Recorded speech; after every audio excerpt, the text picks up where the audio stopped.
कविता 7 नदी कंधे पर। कवि प्रभुदयाल श्रीवास्तव। प्रभुदयाल श्रीवास्तव जी का जन्म 4 अगस्त 1944 धर्मपुरा दमोह मध्य प्रदेश में हुआ। इनकी रचनाएं बुंदेली लघुकथाएं, लोकगीत, दैनिक भास्कर, नवभारत में बाल गीत आदि। परिचय। आप विगत 2 दशकों से मीन्स 20 साल से भी अधिक वह कहानी, कविताएं, व्यंग, लघुकथाएं, गज़ल आदि लिख रहे हैं। नदी कंधे पर कविता में काल्पनिक प्रतीकों के द्वारा नदी के प्रति बाल मनोभावों को व्यक्त किया है, अर्थात यह कविता कल्पना के आधार पर है। कवि यहाँ कल्पना करते हैं कि यदि हम नदी को कंधे पर उठाकर अपने घर में ले आते तो कैसा आनंद आता। कविता गाओ और समझो। अगर हमारे बस में होता नदी उठाकर घर ले आते, अपने घर के ठीक सामने उसको हम रोज बहाते, कूद कूद कर उछल उछल कर हम मित्रों के साथ नहाते। तो मुझे बच्चों बताओ, कवि नदी को कहाँ बहाते? हाँ, कवि नदी को अपने घर के सामने बहाते। तो यह काल्पनिक कविता है। कवि यहाँ पर इमेजिनेशन करते हैं, कल्पना करते हैं। यदि हमारा वश चलता तो हम नदी को उठाकर घर ले आते और रोज अपने घर के सामने उसे बहाते।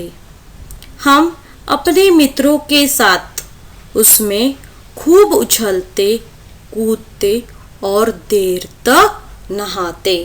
इस तरह से कवि नदी को अपने घर ले आने की यहाँ पर कल्पना करते हैं।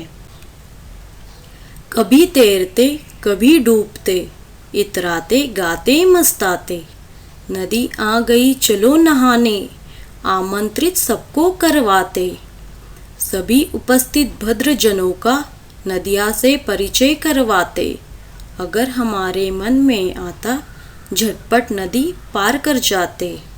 यहाँ पर कवि कहते हैं, हम कभी नदी में देर तक तैरते, कभी डुबकियाँ लगाते, कभी पानी के ऊपर आते, कभी गाते मस्ताते। मस्ताना अर्थात खूब मस्ती करना, इतराना अर्थात खुश होना। तो खूब मस्ती करते, खूब गाते और पानी का खूब आनंद लेते। अपने सभी परिचितों को आमंत्रित करते, मीन्स हमारे जो भी जान पहचान वाले लोग हैं उन सबको हम बुलाते कि नदी मेरे घर के पास आ गई है, सब लोग नहाने चलो। अर्थात नदी मेरे घर के पास आ गई है, तुम सब लोग नहाने चलो, ऐसा मैं सभी लोगों को आमंत्रित करवाता। और जितने भी लोग मेरे बुलाने पर आते हैं उन सभी सज्जनों को, लोगों को, भद्रजनों को नदी से मैं परिचय करवाता। और जब कभी मेरे मन में आता नदी पार करने का तो मैं तुरंत ही नदी पार कर लेता। खड़े खड़े उस पार नदी के मम्मी मम्मी हम चिल्लाते, शाम ढले फिर नदी उठाकर अपने कंधे पर रखवाते। लाए जहाँ से थे हम उसको, जाकर उसे वही रखाते। तो बच्चों मुझे बताओ कि नदी के पार खड़े होकर कवि क्या करते? हाँ, नदी के पार खड़े होकर कवि मम्मी मम्मी चिल्लाते। और कवि यहाँ पर कहते हैं कि हम नदी के दूसरी ओर खड़े होकर जोर जोर से माँ अर्थात मम्मी को आवाज लगाते, खूब चिल्लाते।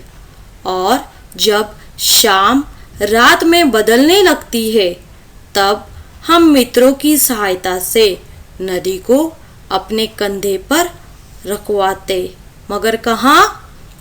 वही रखाते जहाँ से उसे लाए थे। जहाँ से मैंने उसे लाया था, शाम को वापस मैं उसे वही रखाता। तो इस तरह बच्चों, कवि ने यहाँ पर बच्चों की भावनाओं, आनंद और खुशी को इस कविता के द्वारा व्यक्त किया है।